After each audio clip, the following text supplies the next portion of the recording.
சென்னை அழைத்து வரப்பட்ட ஜாஃபர் சாதிக்கிடம் 12 மணி நேர விசாரணைக்கு பிறகு விமானம் மூலமாக டெல்லிக்கு அழைத்து செல்லப்பட்டார். ரூபாய் 2000 கோடி போதைப் பொருள் கடத்தல் வழக்கில் கைது செய்யப்பட்டுள்ள ஜாஃபர் சாதிக்கை நேற்று காலை டெல்லியிலிருந்து விமானம் மூலமாக அதிகாரிகள் சென்னை அழைத்து வந்தனர்.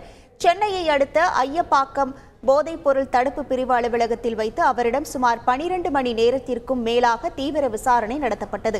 அவர் அளித்த தகவலின் பேரில் ஜாஃபர் சாதிக்கின் மேலாளர் இம்ரான் மற்றும் கணக்காளர் ஷெரீப் ஆகியோரையும் அலுவலகத்திற்கு அழைத்து வந்து விசாரணை மேற்கொண்டனர்.